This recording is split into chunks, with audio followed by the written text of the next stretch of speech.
Hi, I'm Karen Seeley, I'm interior designer, and I'm standing in the Fuzion showroom. And the reason I'm here today is I wanted to give you a bit of a lesson so that when you're picking your hardwood, you think about all these things. Most people think about color and species, and that's it. But there's so many more things to consider. For example, dimension.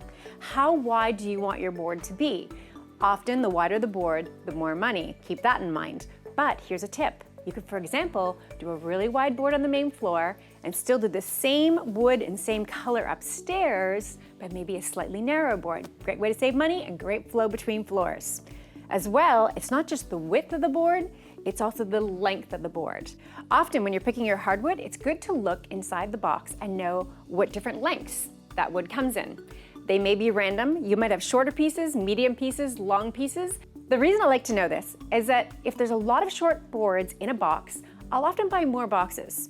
I'd use the short boards, but I use them under cabinets and closets, and then I save my nice long boards for hallways or places where you're really gonna get that view and see how beautiful those long boards are. When you're sourcing a hardwood, always consider the wear layer or the veneer. You can see we have very large boards here. These are engineered boards. In the olden days, when we had hardwood, we were really concerned about expansion and contraction. But with water engineered boards, we have this perpendicular substrate underneath, which helps with expansion and contraction. So now we can have wider boards, and always take a look at this wear layer. You want a veneer that's got a little bit of heft to it, so you know it's going to be durable, because this is where the action is. As well, when you're thinking about your wood, think about the finish. There's lots of different finish. In this board, we can see it's a nice matte finish. We used to have glossy boards. That looks a little dated now, and beware, it shows everything.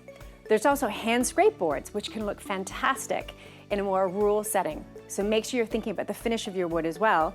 And if you have pets, kids, and you're gonna see a lot of action on that floor, you might want something that has a little bit more character, a little bit more of that hand scraped appeal. As well, I like to consider the warranty.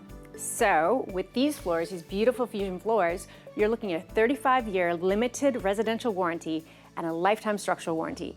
Always good to know that too.